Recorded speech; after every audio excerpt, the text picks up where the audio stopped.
While many people have been sitting in the dark, there's been a number of proposals for alternative power. In other words, how are we going to keep the lights on? The Minister of Mineral Resources and Energy, Gwede Mantashe, and his team have been presenting before the National Assembly today. MPs called the Minister to provide clarity on the Independent Power Producers Programme and claims of an improper awarding of a contract and legal challenges that some bidders face. In other words, it's about the court case around Karpowership. Our business reporter, Kopano Gumbi, has been tracking it. She joins us now. Kopano, good afternoon to you. Thanks for coming in. I mean, obviously, the burning question, the Karpowerships, the emergency contract that goes for 20 years. This, of course, involves the ships anchored off the harbours. What's the Energy Minister's attitude to this? Is he still going for it? It was very interesting hearing his response, and it was one of the key questions that came out from a majority of parliamentarians in his session today. He spent 3 hours answering questions to parliamentarians about everything related to this risk mitigation program. And Karpowerships, when he was speaking about Karpowerships, I found it quite interesting. He continued to mention how that they were awarded the tender and they were legally awarded as a preferred bidder to provide this power. So why are they being challenged, and why am I being asked about my relationship with them when the process, he claims, it essentially did not involve him in any way? But let's hear what he had to say about the Karpowership contract. I always argue here, and that is what makes many people argue that I'm protecting Karpowership. I have no reason to protect because I don't know who they are. Actually, I don't know who the South African shareholders are in the Karpowership because I didn't run the bid. But the reality of the matter is that if you have a process and you give 11 bidders as successful bidders, and you isolate one for a picket, something is actually very questionable. The 11 bidders were bidded, we've given them contract similar, same period, but you isolate one for a pity. I mean, I've got to get the context on this right, Kopano. We have the Karpowerships wins the bid. We've got another bidder who's put in legal documents, I mean, signed affidavit and all the rest, that he was invited to a restaurant by officials from the department and told he could get the tender. Empty restaurants. I mean, it's like something out of a movie. And Mantashe says, I don't understand why there's a problem.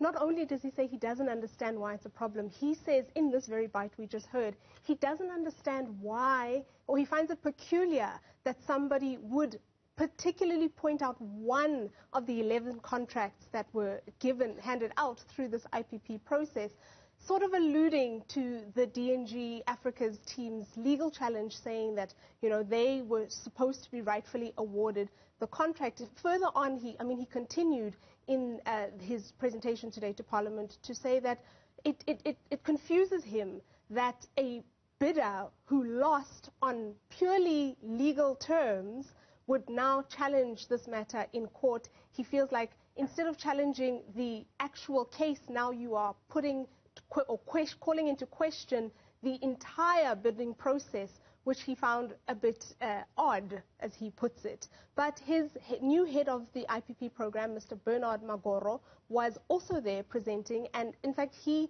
very specifically detailed why the DNG business was not awarded the tender, and this is what he had to say.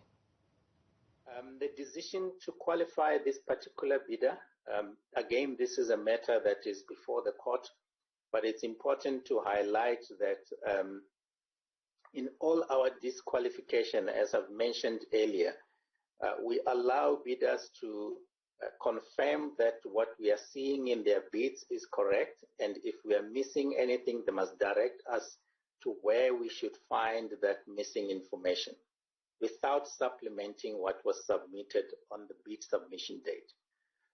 And the transaction advisors looked at what was responded following that clarification questions, and they made the final decision that this particular bidder and the bids that were submitted failed certain aspects of the qualification criteria.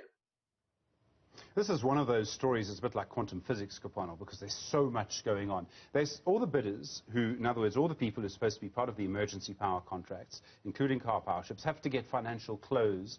It was supposed to be, I think, by August. Obviously, August has come and gone yesterday. Now, that's been extended. What's the latest on that? If they don't get financial close, it's not going to happen. That's a very critical point, Stephen. None of the bidders have reached financial close, meaning they have not gotten all of the necessary approvals, regulatory environment, ESCOM, NERSA licenses. None of them have gotten all of their ducks in a row in order to start providing power to ESCOM. And so we're essentially in the same place that we were last year this time, with no power and extreme many days of load shedding and no solution in sight. I don't know if gas ships get ducks to swim in a row. I've never seen that to happen. How did opposition MPs and ANC MPs, for that matter, on this portfolio committee see this? I mean, this has been a burning public issue. It really has, and interestingly, many of the opposition MPs were asking very key questions about who were the transaction advisors. Can we have a list of them? How about how the bidding process went? Can we get a scorecard for all of your bidders? But other people were like, well, we accept that the process was followed the way it should have been followed, and we will await the outcome of this process. Pono Gumbi, I have a sneaking suspicion that you're going to be sitting in that chair in a year's time and we'll be having the same conversation. Thank you very much indeed.